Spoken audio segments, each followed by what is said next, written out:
So it's official. Brian Schottenheimer will be the next head coach of the Dallas Cowboys starting in 2025. And we'll talk about what his biggest strength is and what he needs to do to prove the doubters wrong. Hey, what's up, everyone? It's Mauricio Rodriguez here at ATOZDALLAS Sports Dallas. We've been headed in this direction for a while. Over the last few days, we've talked so much about Schottenheimer emerging as the favorite for the job, and now we know he is getting it. And listen, we've talked so much about the complaints, the criticisms that the Cowboys have received, and I'll be honest with you, I think they are well deserved, mostly because of the search that they performed.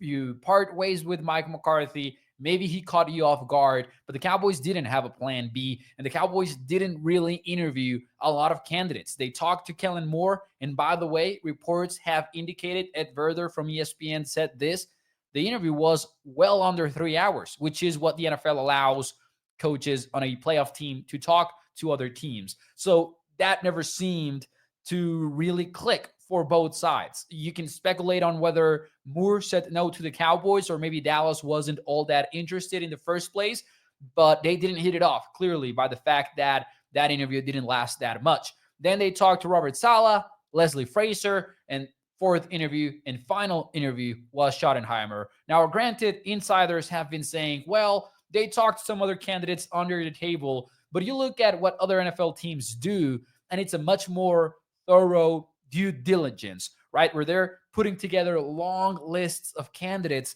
And the fact that the Cowboys just went with the in-house guy, and mind you, a coach that isn't generating any sort of hype around the NFL at all. Like, he hasn't received head coaching interviews in a good while. He wasn't seemingly requested for interviews to be offensive coordinator elsewhere after the Cowboys coaching staff was basically disbanded after the 2024 season.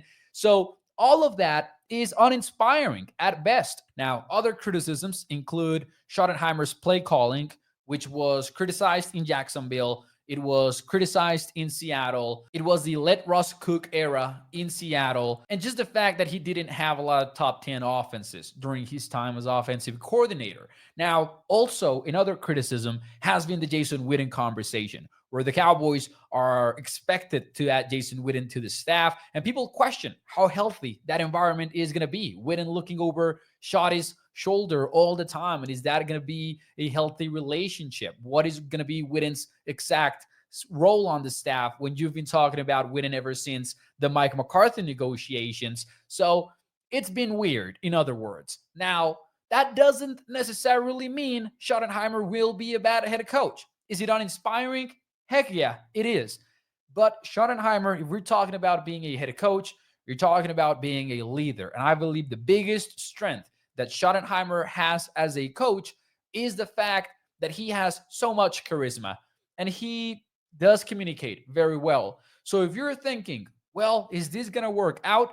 That might be the biggest strength that you can talk about. When Schottenheimer is the top dog in that room, he is going to command the room. We know players like him. We've seen him talk in press conferences, and that is someone that he knows what he's talking about, and he will be heard. He will be followed by his players and by his staff. What he needs to do to prove the doubters wrong, though, it's going to be he's really going to have to take over this. Like, if the Cowboys' plans are really to eventually make Jason Witten head coach, he's going to have to make it clear that it's his team. He's going to have to eliminate any shadow of a doubt in that locker room about what the true pecking order is, or what is Jason Witten there for, or why exactly is he the head coach. It's going to be a tough task getting this team to buy in 2025, but if he can do it, then he's going to be off to a good start because, again, he's that coach that is liked by players and is well respected by them.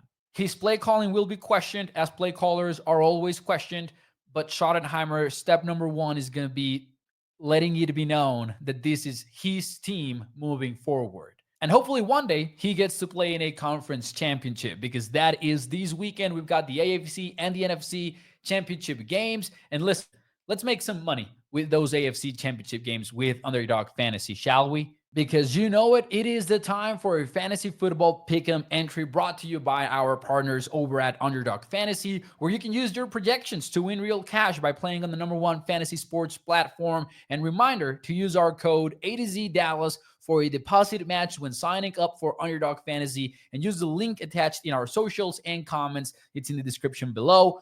This is my play for the week. I am targeting Khalil Shakir to have a bad day versus the Chiefs. The number is 54.5 receiving yards. My play is he has lower than 54.5 receiving yards, just because I believe he's going to face a lot of Trent McDuffie, and I think it's going to go very differently from that regular season game where his opponent was Chamari Conner. I think that's going to be a big matchup in the game. That is my play for the week. Make sure you use your projections to win real cash over at Underdog Fantasy. So for now, we wait to hear who's going to be the next Cowboys head coach, and I'll see you next time.